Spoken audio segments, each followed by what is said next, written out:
Lecture du livre « Sans Dieu ni Dieu » d'auteur anonyme. Deuxième partie. L'origine des religions.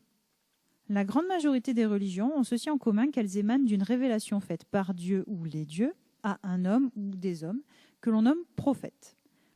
Le procédé de la révélation est pour le moins surprenant.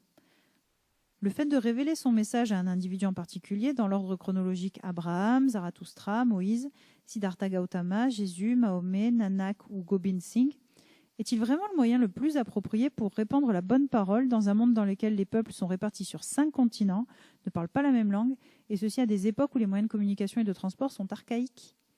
N'est-ce pas à se demander si Dieu Tout-Puissant avait bien envie que sa parole soit entendue? Une révélation universelle en même temps à tous les hommes de la terre par l'esprit, sans communication par les mots, eût été bien plus efficace. L'état du monde et le foisonnement des croyances des siècles après ces révélations attestent que le moyen mis en œuvre est manifestement un échec. Peut-on imaginer Dieu faire une erreur aussi grossière?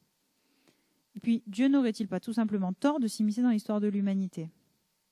Toute révélation serait immanquablement contrebalancée par des effets nuisibles dont le malentendu, la discorde et, compte tenu que rien n'est absolu, le contre-emploi en fonction des circonstances, du lieu, de l'époque, etc. Le prophète fut, seuls survivent les textes, souvent écrits postérieurement à l'existence du prophète. Je prolonge la logique à propos des écrits.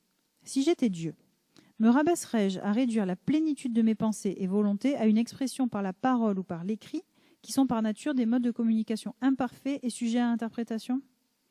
On pourrait répondre à cela que Dieu utilise les modes de communication appropriés aux hommes. Admettons. Mais dans ce cas, Dieu a quand même failli dans sa volonté d'élever l'humanité. En agissant ainsi, Dieu sait pertinemment que ses propos seront interprétés parfois à tort et parfois à raison, qu'ils seront à la fois source d'erreur et de vérité. Dieu accepterait-il vraiment de prendre le risque que ces mots soient vains ou source de conflit? Plus j'y réfléchis, et plus j'ai l'impression que la bonne parole ne peut tout simplement pas être. Aussi pures que soient les intentions, aucun principe moral n'est bon dans tous les cas de figure. Si bien que je me demande quel serait l'intérêt pour les hommes que Dieu leur apporte une révélation à peu près juste ou presque vraie.